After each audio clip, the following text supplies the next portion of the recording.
Do you ever feel like you're going through the motions, achieving success on the outside, but feeling empty on the inside? You're hitting those milestones, you're checking off the to-do list, maybe even exceeding expectations, but you're still feeling a sense of disconnect, a nagging feeling that something's missing. You might try to fill that void with more accomplishments, more busyness, more external validation, but the emptiness persists. Perhaps you've tried therapy, mindfulness practices, or even immersed yourself in personal development, but you still haven't found that deep sense of fulfillment you crave. Well, what if the key to unlocking your true potential isn't about doing more, but about being more? Being more present, more connected to yourself, more attuned to your inner wisdom. My guest today, Tammy Cho, an international best-selling author and energy leadership coach, experienced this disconnect firsthand. Despite achieving external success, she found herself struggling with burnout, anxiety, and a deep sense of unworthiness. Through a powerful journey of self-discovery, Tammy uncovered the importance of slowing down, connecting with her body, and embracing her authentic self. Please listen and hear Tammy's inspiring story and discover how you can break through plateaus, achieve peak performance, and create true abundance and happiness by tapping into your own inner worth. Welcome to Making Change with Your Money, a podcast that highlights the stories and strategies of women who experienced a big life transition and overcame challenges as they redefined financial success for themselves. Now here's your host, certified financial planner, Laura Rotter. So welcome, Tammy, to the Making Change with Your Money podcast. Thanks for having me, Laura. I'm so happy to be here. I'm looking forward to our conversation, and I will start as I always do with the question, what was money like in your family growing up? Wow, that's a mouthful. Honestly, Laura, like growing up, we were really poor. I, really just got clothes for Christmas. And it's very rare that I would actually get toys. And I remember the first time getting a toy, actually, for the first time by a neighbor, because they saw that my dad was a single dad at that time. And and he made us give it back because you can't accept gifts. And so there was a lot of programming right there right away, right? Yes. And it's just like there seemed to be enough. We never talked about money per se. I heard him say that, I don't really know what my budget is. It's just that as long as we have just enough. So there was very much that programming. And I still remember, Laura, I'm just spilling my heart and guts to you. And I remember being in elementary and asking my dad for money for a field trip. And I would be sweating because I'm like, oh my goodness, will he give it to me?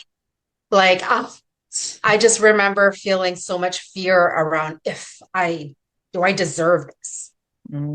So there's a lot of money story there, growing up, that I had to, break through, overcome. I really learned to loving myself, that I do deserve money and I deserve more than enough. All these pieces, those are the top three stories that you're asking me this. And it's interesting what comes up when people ask you questions like this. Yes. And it's interesting you were raised by a single dad. That was just a period of your life or most of your childhood? You know what? It was a good chunk of my childhood. My mom had left when I was a baby. And so very early on, I just had a dad. But then later, my grandma came from China. And so that allowed me to have sort of a caregiver, which, she fell in love with me and we were really close. And so there are gifts in that for sure. Yes. Yeah. And so, yeah, it's like there was like definitely periods of in and out because then my grandma had to work, and all these kind of things. And so yeah, that's what sort of started for me in this way. It wasn't I wouldn't say the best start. However, I feel like a lot of ways growing up, like these things that make us who we are today. Exactly. And I'm sure this will be part of the conversation, the reframing of what sounds like a true difficulty in your early life, Tammy, as what did this come to teach me? And how did this help in my evolution? Did you have siblings or was it you and your dad and you and your grandma? Well, Laura, since you ask, I have six sisters. Um, my Oh, dad was no. trying for a boy. Oh, God. Yeah, so I had a big family growing up, Laura. Yeah, and I was really I was the youngest from my mom and then the other half was from my stepmom. So total of us, there was six. And could you imagine the bathrooms sharing experience? So funny. I was talking about this with a friend yesterday. Yeah. Oh yeah, it's funny. Just imagine one bathroom. Yes. I grew up with one bathroom, but we were a family of four. So, well, Yeah, yeah. So it's just craziness. It's just amazing. Just feel like I'm going back into like childhood lane right now. yes. And because of the fact that you felt that money was scarce, how did this impact you into your teenage years? Like, did you always have jobs? What was the impact? Oh, yeah, like I mean it felt normal at the time because I didn't know any different. My first job was at McDonald's. Um, almost became like, a manager there, but I decided to go into nursing instead. Good choice. Yeah, yeah. And it was really fun and great training, like they say, and all these things, right? And so I spent a lot of my time there because it just allowed for a flexible schedule. And so Um, I wouldn't say I worked a whole bunch of different jobs. I did some seasonal work at the Playland Fair, things like that. But I would say McDonald's was the consistent one until I got my nursing degree at that point. And so I'm going to pivot just a tiny bit. Tammy, what drew you to nursing? I mean, that's a very specific choice, right? I often hear people say, "Oh, psychology," but nursing is a real interest in the sciences and helping people. So, how did that come about?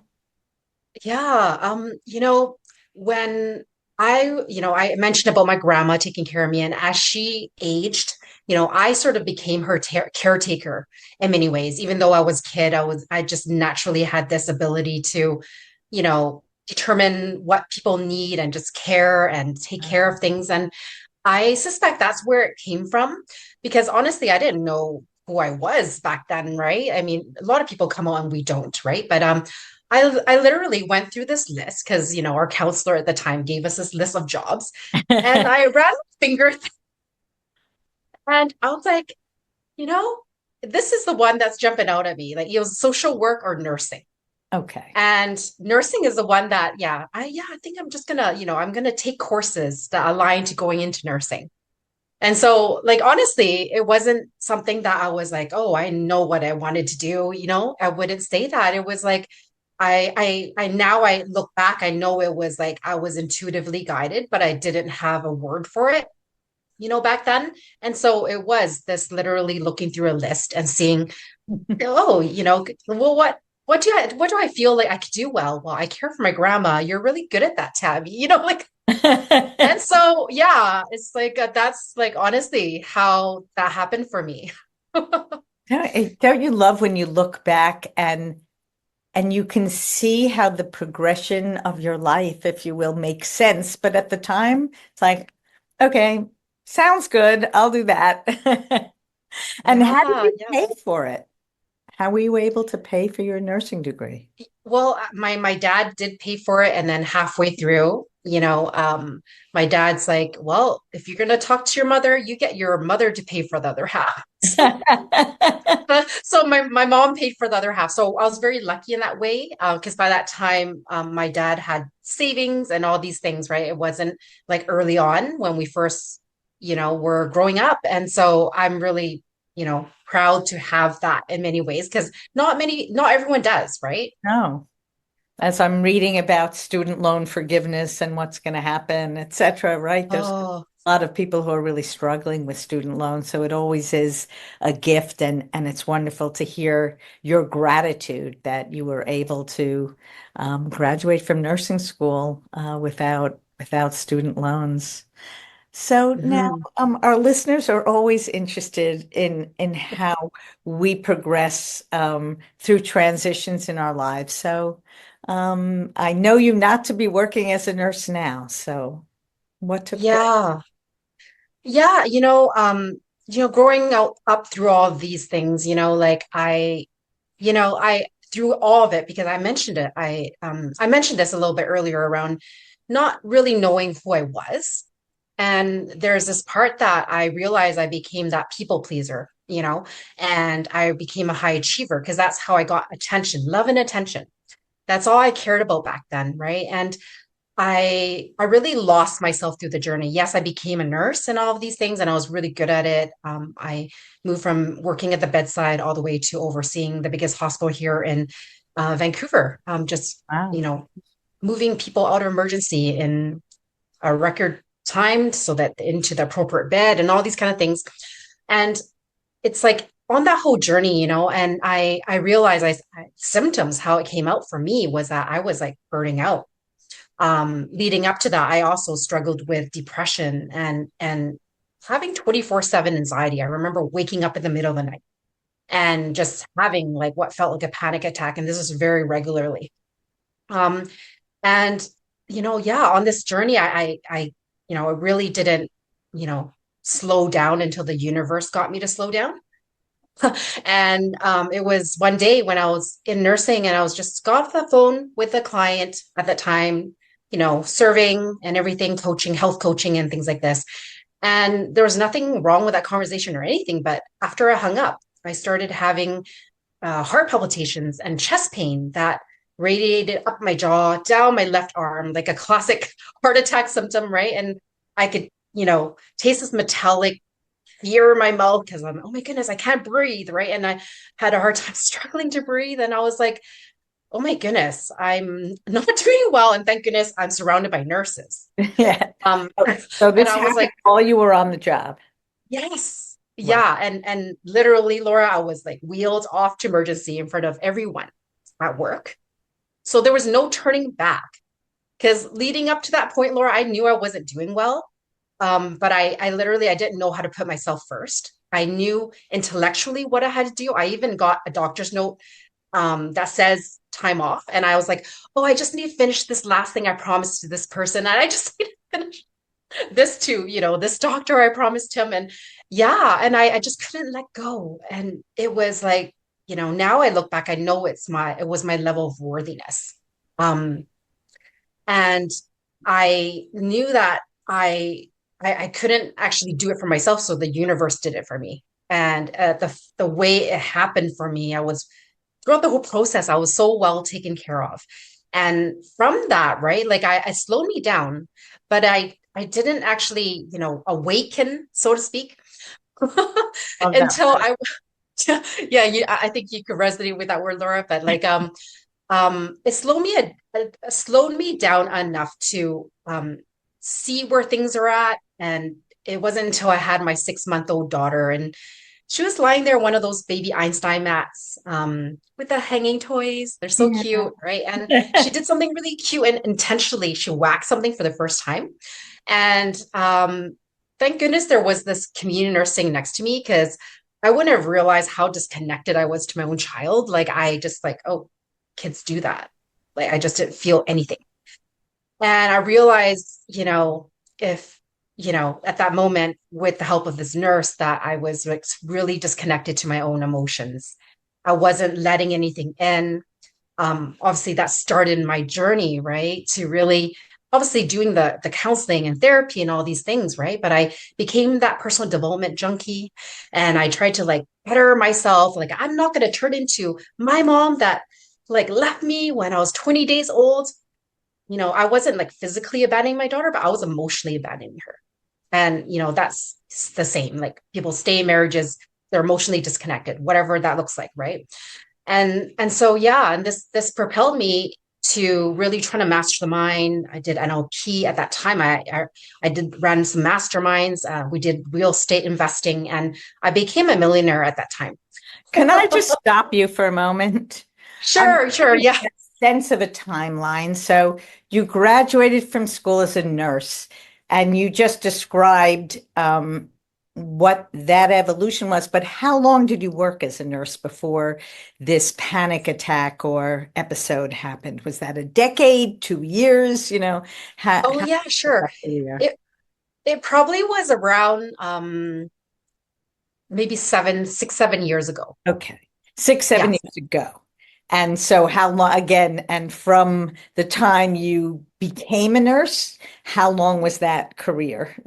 Not to age you 20 years. essentially. 20 Okay. years. I Oh, so was a you were nurse for quite 20 a long years. time as a nurse. And this was Yes. so then perhaps like 15 years into the career that you had this epiphany that you were burning out, or longer. Yeah, and I'm so horrible with timelines, but yes, it was definitely around that range of like the 15-year mark or something like that. That I had that.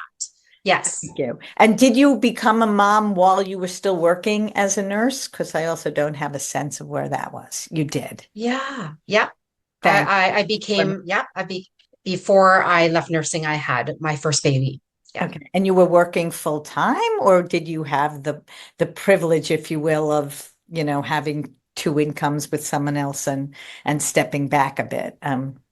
Just trying to get us. Well, I was full time, and then when I had my baby, sometime after that, I did go part time.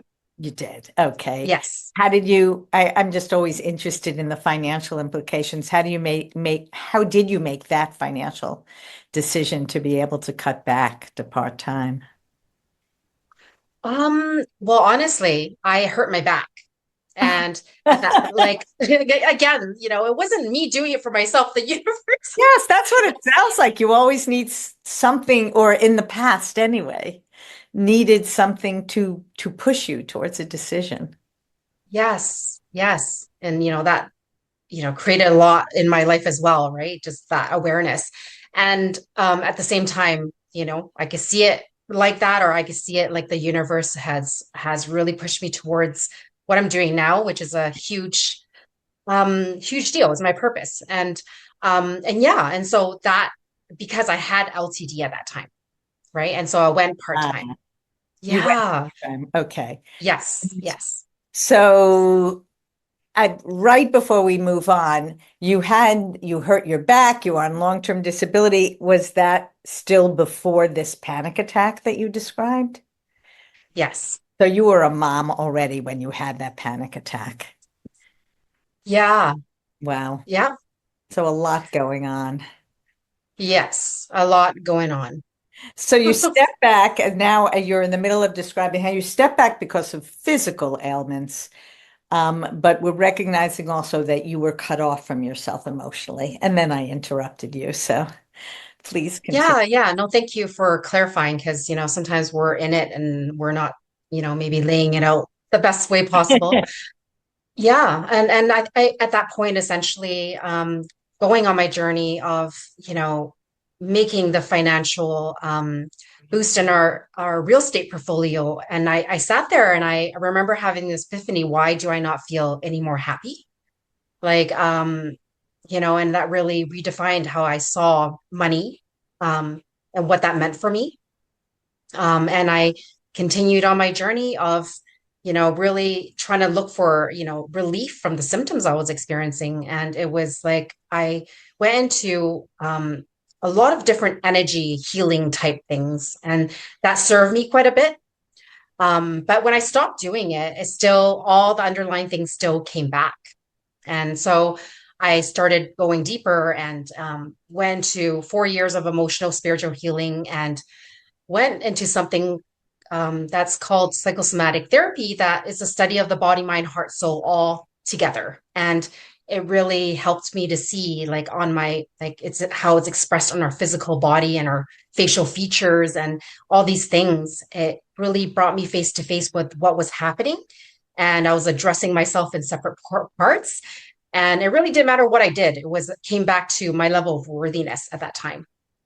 I'm just curious, what drew you to what I'm going to just generally describe as more esoteric healing? Okay. It's like you clearly had an openness to it, and I'm curious whether that was something you saw from your grandmother, or perhaps you were part of a faith-based community. Like, what even opened you up to explore these kind of healing modalities?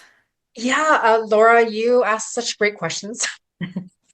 Just, I'm just saying, honestly, Laura, I was like very in my head, so I wasn't very open Yeah. to any of this stuff. I mean, my grandma was religious, but I wasn't wasn't something I took on per se. I just kind of went with her.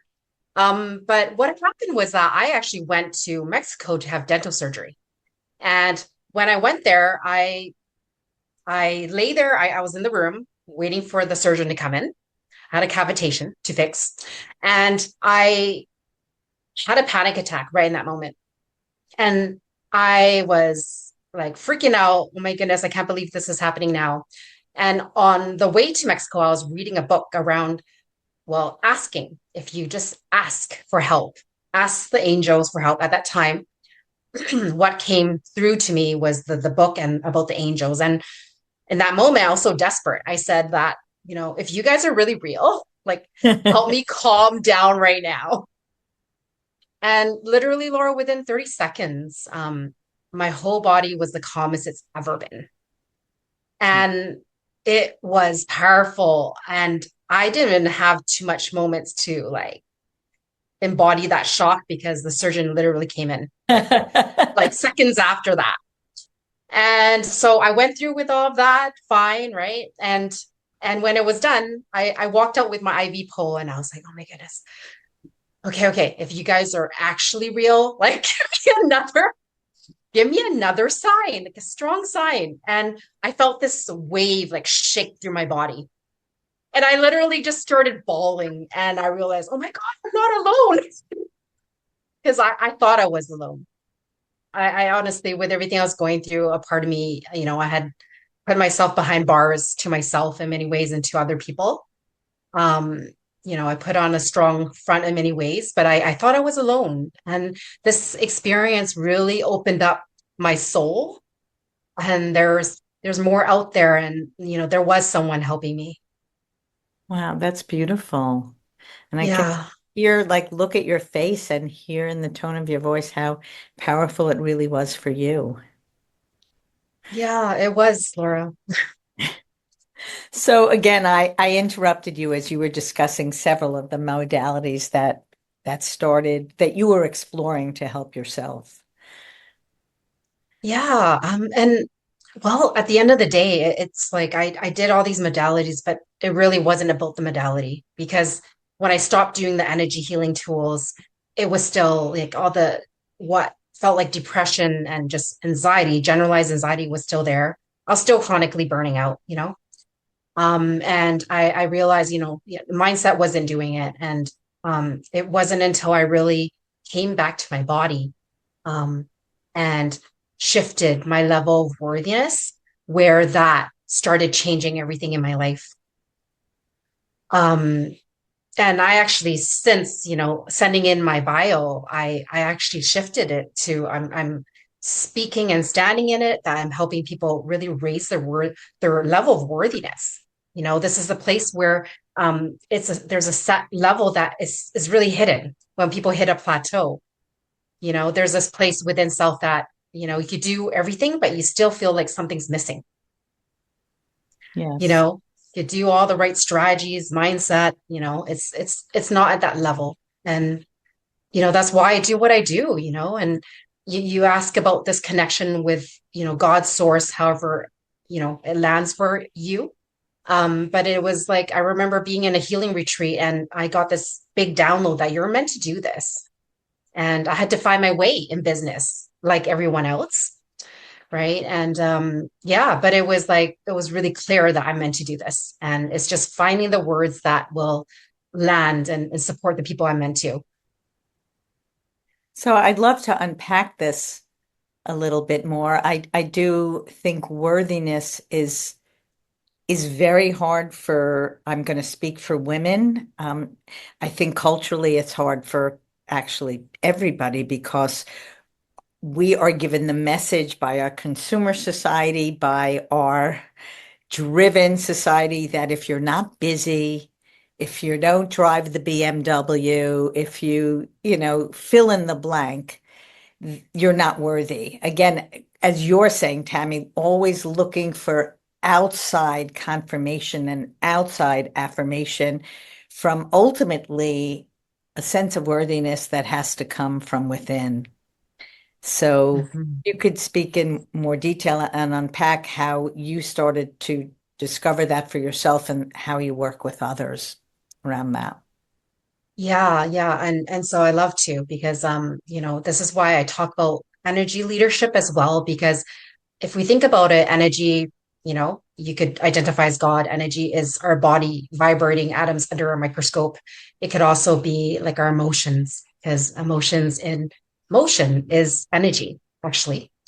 And so being able to lead ourselves in this way and to learn how to be with ourselves in our body, in our emotions is super important because worthiness is a state of being that we feel. It's not something we could, do and feel better about ourselves per se. And the where we get confused is the difference between confidence, you know, actually bettering a skill to feel good at that skill. Very, very different from feeling worthy that I don't need to do anything else. I'm worthy as I am right now. Yes. And this is, I work with people that have plateaus. They're on the revenue roller coaster to people that have established businesses, but they have everything, but they feel empty. Right. And there's this place that they put their worthiness outside of themselves. And we all heard of inner work.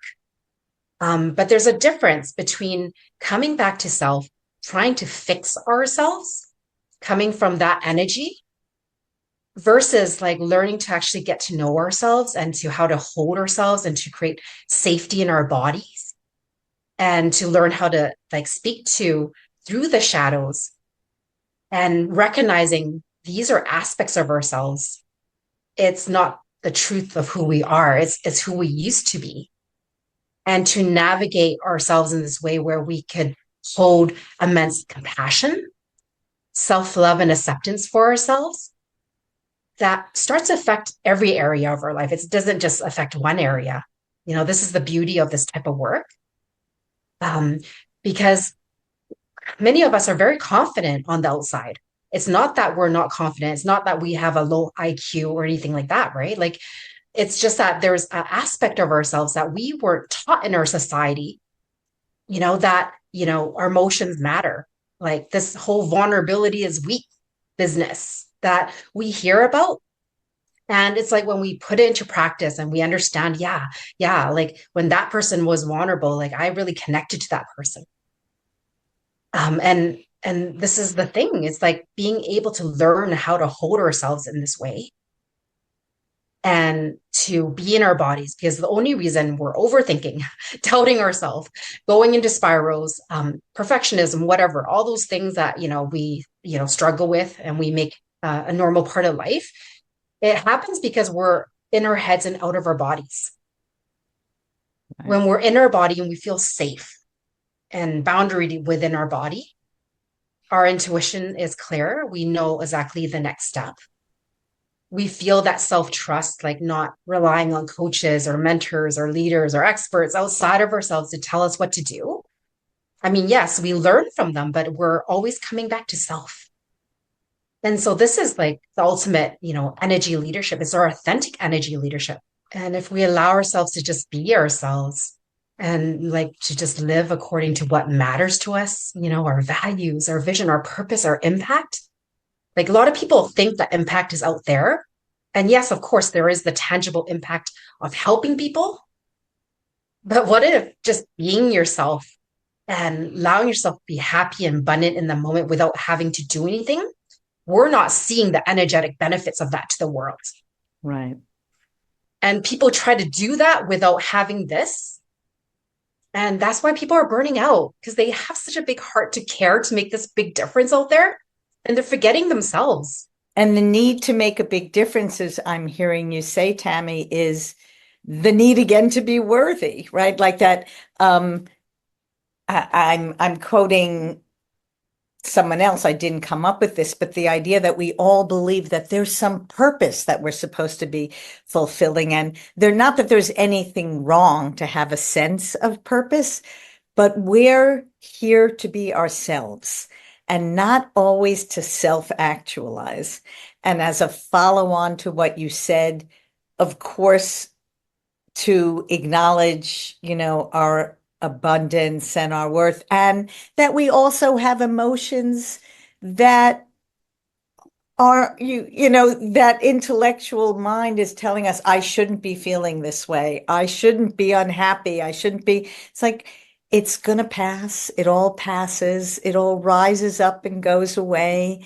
And beneath it, there is that stability, there is that core center if you just quiet enough and get in touch with it. And don't blame yourself for being human and having good feelings and bad feelings. So what Yeah. were the practices that you started to do that started to help you hear that inner voice? Yeah, and I believe the first thing is allowing yourself to actually slow down. I think that is the first layer. And very Because hard to do. So how did you do? yes, exactly. And it's like because I do have clients that are able to slow down. And then when they slow down, they're kind of not they're it's like it's really the energy behind it is the presence. It's like we know when I'm sitting next to you and I'm here, I'm slowed down talking to you, but am I present to you? Right? Like we could feel the difference between someone being present with us and not. And so does our inner being. And so, yeah. And so this is a layer, it's practicing that. And there's all these layers that the reason we don't want to be slowing down and present because we don't want to feel. It's like, oh my goodness, like what will I feel if I slow down? Because we innately, intuitively know there's stuff there. Yeah. I know I got to deal with that. Yeah, I know. I just got to take some time away. We do self-care, taking care of our body. And of course, that moves energy. And so I believe this is why the plateau comes to be because we're doing all the things to try to help ourselves, but the energy behind it is that we're trying to like fix ourselves so that we could keep on going. It's not actually self-love. It's not actually coming back to worthiness, right? And this is why that plateau comes about. Because, part of our soul, it's like I label it as spiritual depression Mm. because our soul is sad. And what exactly do you mean by plateau? Because again, that I'm hearing, and I know you didn't mean it this way, the sort of judgment that, there's a plateau and we should move beyond it. So are you meaning an emotional plateau? How are you defining plateau? Yeah, yeah. And oftentimes that plateau is very much like kind of what I experienced. I recently did an episode on my podcast called um, talking about the anatomy of the plateau, where we start to do the thing, we're all excited and things like that. And then we um, start to disconnect from self. And then we go through all the motions of trying to do the thing. And then we hit a plateau where things don't seem to be working. We keep, it seems like we're moving forward 2 steps, but we're also moving back 4 steps. So the thing Or, being developing a business or starting a oh, meditation practice or yeah, Mhm. well, it could be anything. It and actually could filter out to anything, but in the context as of, the people I support often are in business. And okay. so I often am speaking to that. So thanks for clarifying once again. Yeah, and there's this place where people hit burnout. Okay. And then they slow down, and they know what they got to do to take care of themselves, and then they feel better, only enough to keep on going, or because their soul, I don't want to push that hard anymore. There's a fear of becoming the same thing. And so we self-sabotage. And so we attract different faces, different experiences, different people in our life with different faces, but the energy underneath it is the same. And Yes. so it feels like a plateau if we're slowing down enough to realize it, right? But my sense is that the people I work with, they're very impact and purpose driven. They care. We have big hearts, and I tend to attract that type of person. When you care so much and you're not making, living your purpose, so to speak, that disconnect becomes really large because you care. And this is how God talks to us, Mm. how source talks to us, right? This is why, you sprain your ankle. This is why, you have a car accident or like, hurt your back, like myself, right? Where you have these moments, right, where you're disconnected to your own child. Mm. And that's how it shows up actually for a lot of my clients, is that they're not connecting to their family. Like the very thing we say matters, why we're working so hard, they realize, they go back to family and they're like, wow, like something's missing. Like I need more intimacy in my life. I need more connection. I mean, they're not necessarily connecting what that means right away, but when I bring them into presence, this all becomes unraveled. And I hope that when people listen to this podcast, that it just really speaks and awakens people wherever they're at. Because, this is important. You are important. I very much believe in everything you're saying, Tammy. I do similar exercises with my clients, from having them define their values and then look at how they're actually spending their scarce resources of time and money. And though there's never a direct connection, it's an important exercise to consider. And Yes. I do also ask clients when I'm getting to know them to sort of to rate different areas of their lives. I mean, it's not unique in having Mm, a wheel of life exercise. And often there's what comes up a lot is what you're saying, a sense of lack of community, lack of connection, lack of inner growth, because they've chosen, as our society encourages us to do, to be pushing hard on their careers. And that really takes away from the ability to, as you said, to be present for others. I love how you said when you work with clients, you help build, um, I didn't write down exactly how you said it, but help build presence. How do you go about doing that? And I don't know if that's tied to face and body analysis, but that to me sounds very like I'd love to explore what exactly that is as well. yeah, sure. Thanks for asking. Like to speak to, this is really important part of knowing thyself, because I'll bring in human design just quickly, in that like this is essentially where I spend 70% of my energy, as I'm helping people. This is my gift set, to support, to hold space, to deepen connection and intimacy. And I do that through caring. And for the face analysis side of things, this is the piece where I support someone to actually see themselves. My whole intention is to help someone shift, change, transform their relationship with how they're being in their inner world, which is the left side of the face, versus how they're showing up to the outside world, the right side of our face. And of course, we look at our face and it's usually fairly symmetrical. We're not looking in this way, right? But there's a part where I show them what this all means. Where maybe different sizes of eyes, or like the shape of their nose relative to the inner and outer, how the hairline is structured. Like all this speaks to our inner world, our emotional history, and why we've become the person we are, That's to fun. really honor that. First of all, right? This is not about, breaking down someone, but it's really helping them see strengths, but also the challenges. Where are we conflicted that we are not honoring? And it drops us deeper into our authenticity, because I know that word is thrown around a lot. And It's very different from seeing it and experiencing it. And often I don't really like to do face readings per se. I like to do the whole experience because I don't want people to say, "Oh, this means this," and it's at a head level. Like to me, it matters that I'm helping someone actually feel themselves and to recognize, like to honor themselves and to love themselves, and to change how they see this part that maybe they have neglected for some time.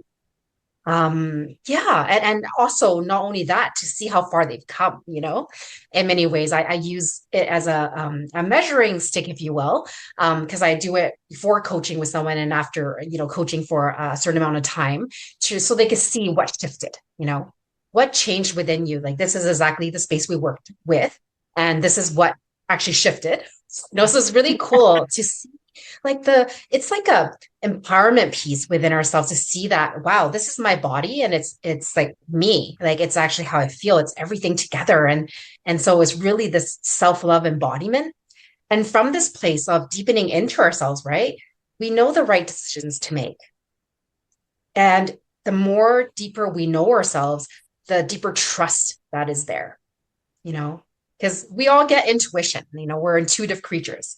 It's that we don't trust it. Yes. Right? I think we're taught not to trust it. I mean, it really is the message that, no, make a column of pros and cons, not, don't just make decisions. I still remember my husband had a surgery set up for, I don't remember, it might have been his ankle, something that no, actually it was his shoulder. And as it was getting closer to the surgery, he was more and more unhappy. And I said, it's so clear that you don't want to go ahead with the surgery. It was elective. I said, when you're in enough pain, you will want the surgery. But there's no need to push yourself to do something elective where your entire body is shouting out, I don't want to do this. But somehow he couldn't hear it. Because it was like the doctor said this was an okay time and he had figured it out in his schedule. And he did ultimately listen to me, but it just, I think our society tells us to make decisions with our heads and not to trust our gut.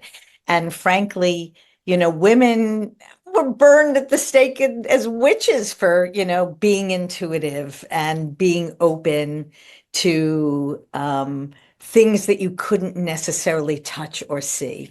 And so it really is a relearning that we're doing, and people like you are doing out in the world to say, not only is it okay, but it's important to listen. Yes. Yeah. It's and thank you for sharing that story, because it is like sometimes we need that permission piece from someone else to tell us, because we're disconnected from a part of ourselves and we've created boxes, and sometimes we do need that. And that's the dynamic I see play out. I think that's like beautiful. And there's a dynamic that plays out where we learn to give our power away.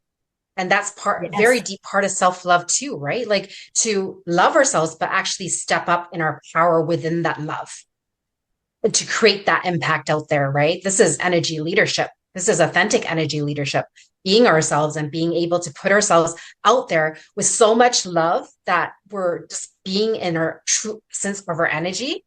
And recently I had like 3 different groups I was part of where I just like went into my emotions, and I was like, and part of it I was angry at something, and I was like just sharing like I'm really pissed off, and I went into it. And it's interesting that in my business, like I started having people reaching out that used to work with me. I had like 10 people suddenly sign up on my email list. Like it's like the flow happens when we are in flow. That's the energy match. We are natural receivers in our body, and it's like what we're doing, many of us doing anyways, is that we're trying to use the mind to push and control to make things happen. And you can create things that way. But then eventually there's a disconnect. Eventually you get burned out. It's tiring. Like there's got to be a balance. And it's not that we ignore the mind, because we're just letting the heart lead. And then we decide what's logical, what's not. Like the mind is still a partner here. It's not that it's not useful, right? It's just learning to let your being guide. Right. And so Yeah, I know you resonate because you're nodding away. So, And it's interesting because I've had quite a busy year this year. I've almost doubled the size of my practice, and um woman I know said to me, "Well, it's because you believe yourself to be worthy."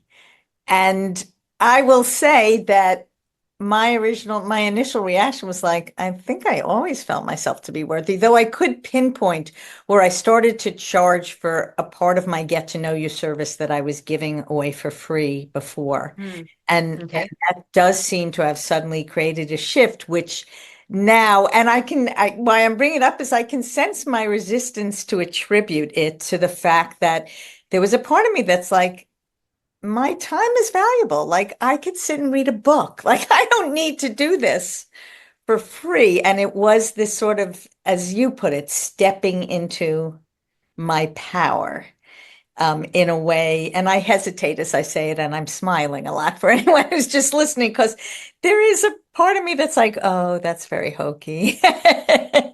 But No, on the other hand, yeah, there has been a very big shift in yes. practice. So it's Yeah, interesting. and sometimes it's like, these mini awakenings, like we make it up to be nothing, right? And it's like, and it's beautiful because it's like sometimes it's a good measuring stick because some people will struggle with that for months to decide, make that decision, right? And some people decide right away. It's like the worthiness is there, but we forgot that we have our power. We Yeah. forgot to set ourselves up to win, you know? And Yeah. so that's why it is a journey. And it's like that's why I'm speaking about a plateau, and that's how it looks in business. But like I said, it could be that plateau and weight loss. I've had people release like energetic weight, and it's like because oftentimes the embodiment of extra weight is protection. Not Yeah. always, but oftentimes. Yeah, and so that plateau could happen everywhere, and it's like your journey, where you're meant to go, what is your purpose, and it's like it's all connected. Like, what is your soul really wanting? Your true desire, right? And according to that, your body, your emotions, your soul will talk to you. And so yeah, it's interesting because it's so intangible, yet this is where we're guided to go, you know, So and it tell me, feels right. if someone's listening to this and is guided to work with you, how do you work with people? Are there packages? Is there a minimum amount of time? How do you work with people? Yeah, like I've been attracting a lot of people that like to work one to one. So I definitely been most of my plate is filled with that. I am looking into doing programs a little bit more regularly, but I'm going to let the universe show me. So I do have packages depending on where people are at with their journey, and so this is an individualized process to see what are the people's needs, where they are on the journey. What are their goals, and sometimes it's just exploration because this is a gift to me because like yeah like I already know that's resonating. I can't make sense why. I can't make a reason why. I'm just gonna like do it because my soul feels called, and it's interesting how many people like come to me to say that to me. But anyway, but yeah, like it's one to one, and it's just packaged according to where you're at and what you need. And we always start with a face analysis because that shows um, Hmm. a lot of counselors and therapists that have taken this, face analysis, so to speak. They have seen that it's equivalent to 4 to 6 hours of therapy because you're actually seeing things right away. So it's very efficient process. I feel to really help people on their journey. So And to me, it's quite unique. I really have never heard about it until we first started to speak. yeah, many people say that. Definitely most people say they don't know what it is, and Yeah. so thank you for giving me the space to explain it. And I have a resource to say what your, you know, what I recently might have changed the name, so I'm just making sure I'm saying the right name. You said, But what is your what face? does your faith say about your self-leadership style? Yes, thank you. And I Thank you will very much. I will I will definitely have a link to that free resource in the show notes. So, Tammy, as I end my conversations, I do like to ask the question, how has your definition of success shifted from the the first time when you graduated as a nurse, and perhaps even financial success, if that feels relevant to you. Yeah, sure. I love to. I honestly didn't have any definition of success. Just have enough was probably the messaging. And for me, what I noticed is that what shifted to me for what authentic success is to me is that when I allow myself to fully be myself, this is where money flows. So to me, that's almost like very similar to me. So success for me is fully allowing myself to be my abundant, loving, compassionate self. And to really spread that energy, whatever that looks like. And for me, it's having that connection and intimacy with my family. Like at the end of the day, we all know what matters are the people we love and our connection to them and the joy. To me, when I do that, money flows. And it's really getting out of our own way to be more of ourselves. So at the end of the day, that's what it's all about. That's what I've come to realize within myself. And like you, Laura, I was like, well, that's a dumb definition. I was like, no, it's not this. And this is perfect for me because when I don't allow myself to be myself, that's when my life doesn't work. So there you go. I mean, you sound to me, and I know you're not unique in this way around women, to be a recovering people pleaser. And there is something about realizing that, you are at your best when you are yourself and being authentically yourself and bringing that, again, for people who are just listening, this beautiful smile, this glow that you have to your interactions with others and to your interactions with the world. And if you're at all like me, which is human, it is a constant practice. I'm sure you don't get up every day, and are, definitely in your best space. And yet the recognition of how it feels like to actually be yourself, is a constant reminder to be that person. So Yeah. I'm so glad we met. I'm so glad that you agreed to Yes. be a guest on my podcast. And I look forward to continuing to get to know you. Yeah, me as well. Thank you so much, Laura. I'm so grateful to have, had this conversation with you. Thanks for listening to Making Change with Your Money. Certified financial planner Laura Rotter specializes in helping people just like you organize, clarify, and invest their money in order to support a life of purpose and meaning. Go to www.trueabundanceadvisors.com/workbook for a free resource to help you on your journey. Disclaimer, please remember that the information shared by this podcast does not constitute accounting, legal, tax, investment, or financial advice. It's for information purposes only. You should seek appropriate professional advice for your specific information.